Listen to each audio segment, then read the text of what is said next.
welcome back to my channel EduRay. So today we are going to learn the part 2 of the chapter Periodic Classification of Elements, Class 10 Science, Chapter 5 CBSE.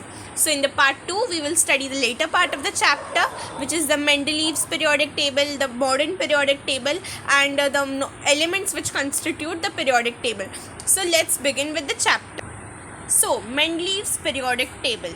Even after the rejection of Newland's law of octaves, in the part 1 we had done detailed study of what is Newland's law of octaves. If you have not watched it, please do watch the part 1.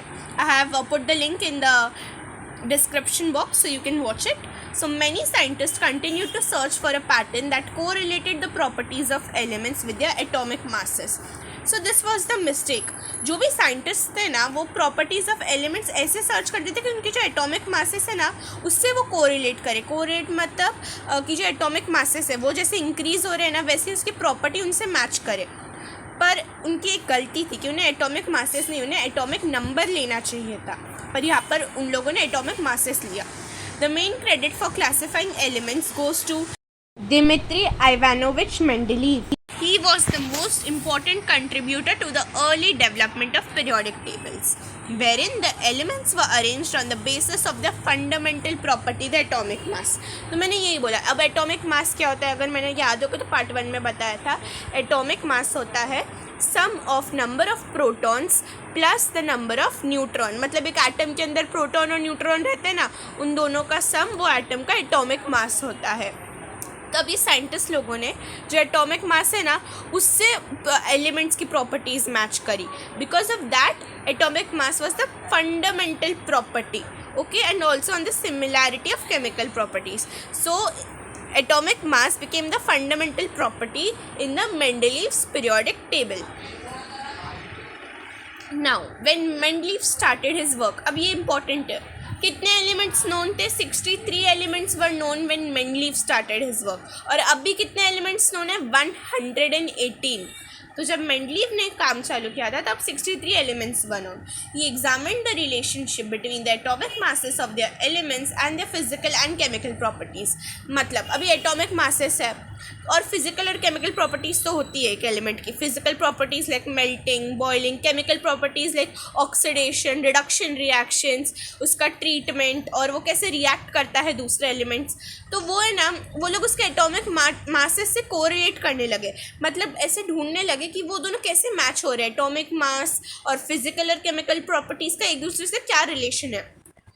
Then, among chemical properties, Mendeleev concentrated on the compounds formed by elements with oxygen and hydrogen. He selected hydrogen and oxygen. अब देखो इसमें क्या था, मैंने बोला ना chemical properties मतलब एक एलिमेंट दूसरे एलिमेंट के साथ कैसे रिएक्ट करता है, उसकी रिएक्शन प्रॉपर्टीज़. तो मेंडलीव ने 2 एलिमेंट्स पे फोकस करा. वो कौन से थे? Hydrogen and oxygen. अब वो क्यों लिए, वो ही 2 एलिमेंट क्यों? देखो पहली बात तो 63 एलिमेंट्स ही नोन थे, उसमें से ये 2 एलिमेंट क्यों लिए? Because they were very reactive and formed compounds with most elements. अब जैसे देखोगे हाइड्रोजन और ऑक्सीजन बहुत रिएक्टिव है. जैसे H2O बन जाता है, बहुत सारे बनते हैं. हाइड्रोजन और ऑक्सीजन मैक्सिमम कंपाउंड्स बनाते हैं. वो सबसे रिएक्ट करते हैं. ऑक्सीजन कार्बन से करता है, नाइट्रोजन से करता है, सल्फर से करता है, hydrogen chlorine, fluorine, every oxygen metal से भी करता है, नॉन मेटल से भी करता है. तो वो बहुत रिएक्टिव है और formed compounds with most elements. Because of that Mendeleev ने इन दोनों 63 एलिमेंट्स में इन दोनों की प्रॉपर्टीज़ पे ज़्यादा फोकस करा.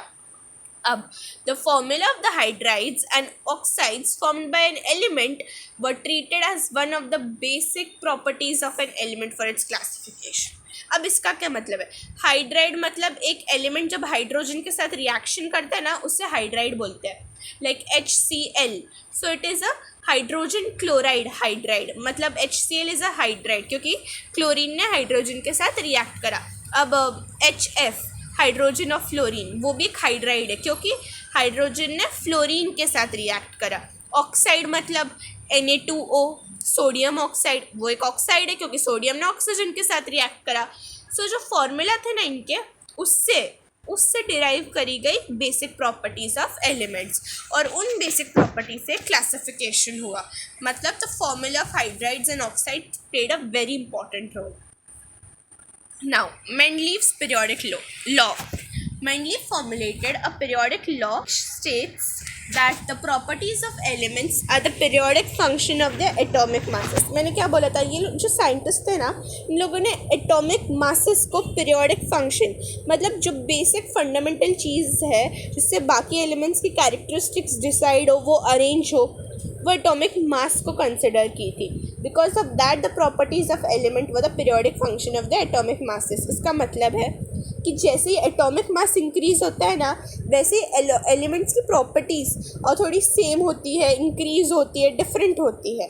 So because of that the periodic function of the atomic masses. Okay, अब ये देखो, यहाँ पे ऑक्साइड्स और हाइड्रेट्स का फॉर्मूला है और वैसे एलिमेंट्स है. अब इसका मैं आपको एक्सप्लेन करती हूँ. जैसे हाइड्रोजन की वैलेंसी 1 है और जो ये एलिमेंट्स हैं ना, उनकी भी वैलेंसी 1 है, इसलिए वो RH बनाते हैं. देखो नीचे कुछ वैलेंसी नहीं है, as you can see that. I will zoom it now. As you can see, there is no valency because hydrogen's valency is also 1. और जो ये R एलिमेंट है ना, लिथियम, सोडियम, पोटेशियम, इनकी वैलेंसी भी 1 है. अब ये देखो, और O फिर RH2, मतलब ये एलिमेंट्स है ना, इनकी वैलेंसी 2 है, इसकी वजह से H के पास 2 आ गया. अब जो ये वाले ग्रुप, थर्ड ग्रुप के एलिमेंट्स है, इसकी वैलेंसी 3 है. क्या है? 3 है, इसकी वजह से H के पास 3 आ गया. तो मतलब जो H के पास जो नंबर है ना नीचे, ये 1 2 3 4, मतलब ये जो भी नंबर है, जैसे अगर H के पास 3 नंबर है, मतलब इन एलिमेंट्स की वैलेंसी 3 है. H के पास 2 है तो इन एलिमेंट्स की वैलेंसी 2 है. इधर H के पास 4 है, मतलब इन एलिमेंट्स की वैलेंसी 4 है. मतलब ये जो हाइड्राइड के फॉर्मूला है ना, उससे हम लोग को इन एलिमेंट्स की वैलेंसी पता चल रही थी. So because of that, in this slide we had talked about that the formula of hydrides and oxides formed the element treated as one of the basic properties. इसकी वजह से एक basic property थी. Now, achievements of Mendeleev's periodic table. He corrected atomic masses of certain elements. For example, atomic mass of beryllium was corrected. अब देखो, मैंने क्या बोला था, उस समय कितने एलिमेंट्स थे? 63 एलिमेंट्स. ठीक है, तब जो उनके एटॉमिक मासेस थे ना, वो कंसिडर किए गए थे साइंटिस्ट से. जो साइंटिस्ट थे, उन लोगों ने स्टडी करी थी, तो उन लोगों ने लिख दिया था एटॉमिक मास. अब वो करेक्ट थे कि नहीं, no one knew that, right. वो जब कोई एक्सपेरिमेंट करेगा तभी मालूम पड़ेगा ना कि वो कितना करेक्ट है, कितना गलत है. जब मेंडलीव ने जो पीरियोडिक टेबल बनाया ना, तो उन्होंने जो जैसे बहुत सारे एलिमेंट्स का एटॉमिक मास करेक्ट किए, और एग्जाम्पल का दे रखा है बेरिलियम, मतलब उसका जो साइंटिस्ट लोगों ने उसका एटॉमिक मास 14.9 लिखा था. तो जब ये मेंडलीव ने जब पीरियोडिक टेबल बनाया, तो उन्होंने उसे करेक्ट करके 9.01 लिखा. मतलब उन जो एलिमेंट्स के गलत एटॉमिक मास साइंटिस्ट लोगों ने कंसिडर किए थे, उसे मेंडलीव ने पूरा करेक्ट किया है. Okay, now he left 3 gaps for undiscovered elements and named them as Eka boron, Eka aluminium and Eka silicon. अब जब मेंडलीव ने पीरियोडिक टेबल बनाया था, तब सिर्फ 63 एलिमेंट्स थे. तो उसने सोचा कि बहुत सारे एलिमेंट्स लेटर ऑन तो डिस्कवर हो गई ना. इट इज़ नॉट दैट कि हमेशा 63 रहेंगे, जैसे अभी 118 है. तो फिर उसने क्या किया, अपना जो पीरियोडिक टेबल है ना, उसमें गैप्स रखे, अनडिस्कवर्ड एलिमेंट्स के लिए गैप्स रखे, मतलब स्पेस छोड़ के रखी, ताकि वो अनडिस्कवर्ड एलिमेंट बाद में उधर आ सके. अब वो एलिमेंट्स क्या थे? ईका बोरॉन, ईका एल्यूमिनियम और ईका सिलिकॉन. अभी ईका क्यों इसलिए, और ईका बोरॉन क्यों? ईका बोरॉन मतलब जो एलिमेंट जो डिस्कवर होगा ना, उसकी प्रॉपर्टीज बोरॉन के सिमिलर होगी, इसका मतलब ईका बोरॉन. अब ईका एल्यूमिनियम मतलब जो एलिमेंट डिस्कवर होगा उसकी प्रॉपर्टीज एल्यूमिनियम से मैच करेगी, और ईका सिलिकॉन मतलब जो एलिमेंट डिस्कवर होगा उसकी प्रॉपर्टीज सिलिकॉन से सिमिलर होगी. And also protected the properties which were later known as scandium. Scandium था ईका बोरॉन, गैलियम था ईका एल्यूमिनियम एंड जर्मेनियम था ईका सिलिकॉन.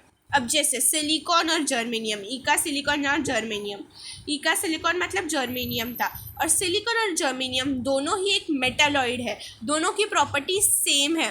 तो जो प्रिडिक्टेड प्रॉपर्टीज थी वो भी करेक्ट थी, और जो गैप्स रखे थे वो भी बराबर थे. सो this was one of the achievements. It is a big achievement because जो एलिमेंट्स डिस्कवर भी नहीं हुए थे उसकी भी प्रॉपर्टीज़ उन्होंने पहले ही बता दी थी, और उसके लिए एक बराबर गैप भी रखे थे पीरियोडिक टेबल पे, ताकि फिर वो उधर प्लेस कर दिए जा सके.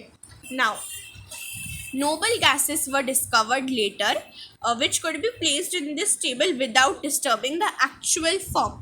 अब जैसे कि मैंने बोला तब सिर्फ 63 एलिमेंट्स थे और अब 118 थे। तो नोबल गैसेस मतलब helium, neon, argon, krypton, radon, वो सब नोबल गैसेस है। अब वो तब डिस्कवर नहीं हुई थी, पर जब वो लेटर ऑन डिस्कवर हुई, जो पीरियोडिक टेबल बनाया गया था ना, उसे डिस्टर्ब करे बिना भी उसे आराम से पीरियोडिक टेबल पे प्लेस दी जा सकती थी। मतलब जो अनडिस्कवर्ड एलिमेंट्स थे उसे प्लेस मिल रही थी। So that was also a great achievement.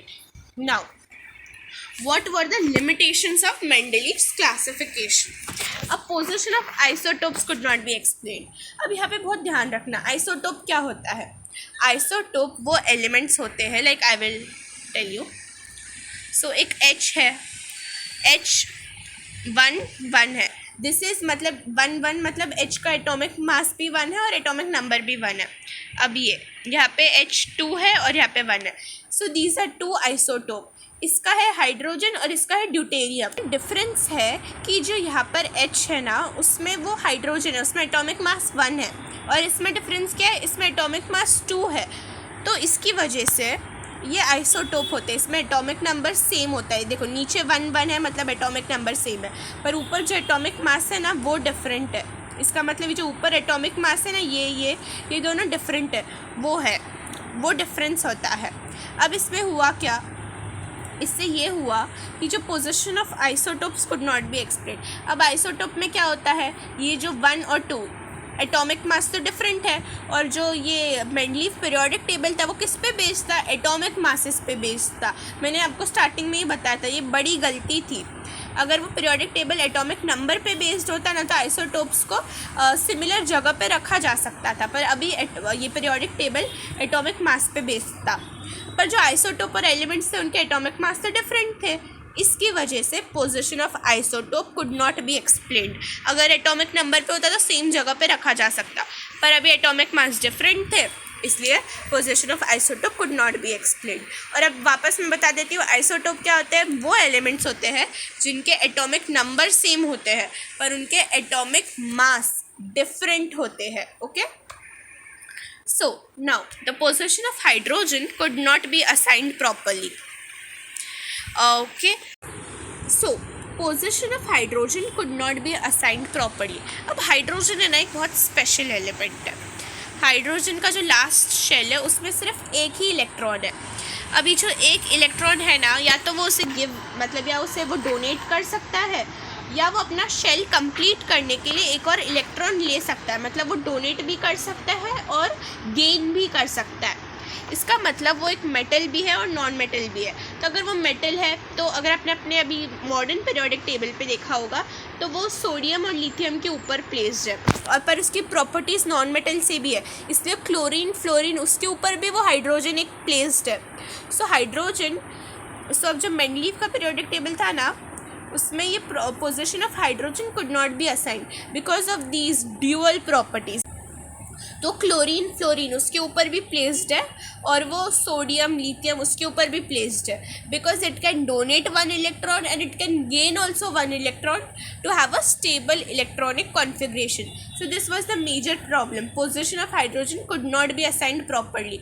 मतलब एक डाउट था कि उसे मेटल्स के ऊपर मतलब सोडियम लिथियम के ऊपर प्लेस करे कि non metal chlorine fluorine halogens के ऊपर प्लेस करे। So now wrong order of atomic masses of some elements could not be explained. It was not a constant order, मतलब ऐसा नहीं था कि हमेशा इंक्रीज होता जाए, कभी उनका एटॉमिक मास इंक्रीज होता था कभी डिक्रीज होता था, इसकी वजह से वो एक रॉन्ग ऑर्डर था। ओके, अब many of the empty gaps remained unexplained. अब मैंने क्या बोला था, तब सिर्फ 63 एलिमेंट्स थे और अभी 118 एलिमेंट्स है। तो मेंडलीव ने बहुत सारे अनडिस्कवर्ड एलिमेंट्स के लिए गैप्स छोड़े थे, पर कोई गैप्स है ना, मतलब उनकी प्रॉपर्टीज़ बिल्कुल मैच नहीं करती थी। जो एलिमेंट्स जो डिस्कवर हुए ना एलिमेंट्स, उसके साथ वो मैच ही नहीं करती थी। इसकी वजह से बहुत सारे गैप्स को कोई एक्सप्लेन नहीं कर पाया कि वो क्यों छोड़े गए हैं। Okay, so these were the main limitations of Mendeleev's classification. Please learn this thoroughly, the achievements as well as limitations. Now the modern periodic table. तो मॉडर्न पीरियोडिक टेबल, अभी जो हम लोग पीरियोडिक टेबल की पिक्चर देखते हैं वो क्या है, वो मॉडर्न पीरियोडिक टेबल है। उसे किसने बनाया? उसे Henry Moseley. In 1913 Henry Moseley showed the atomic number of element is the fundamental property than its atomic mass as described below. मैंने क्या बोला था? जो बाकी सारे साइंटिस्ट थे, डॉबर्नियर, न्यूलैंड्स, मेंडलीव्स, उन लोग ने एक गलती करी थी। उन लोगों ने जो फंडामेंटल प्रॉपर्टी ऑफ एलिमेंट्स है ना, वो किसे कंसिडर करा? एटॉमिक मास को, पर एक्चुअल में एटॉमिक नंबर फंडामेंटल प्रॉपर्टी थी। और वो किसने फाइंड किया? हेनरी मोज़ले ने। He corrected their mistake and showed the fundamental property of an element is atomic number. So this was the major correction and major role played by Henry Moseley.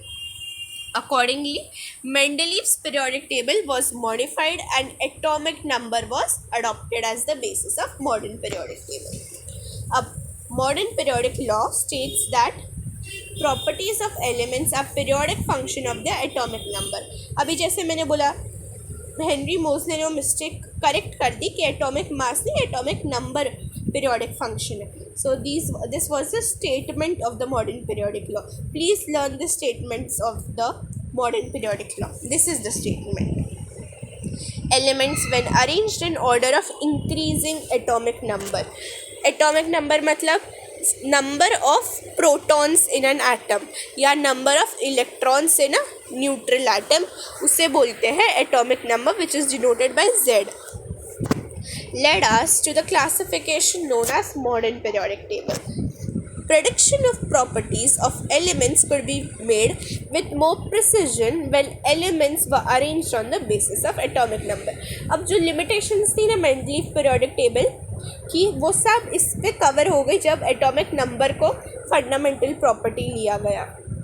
So this is the picture of the modern periodic table. If you have gained some knowledge from this video, please like the video, please share it with your friends and family, and subscribe to my channel EduRay. Thanks a lot.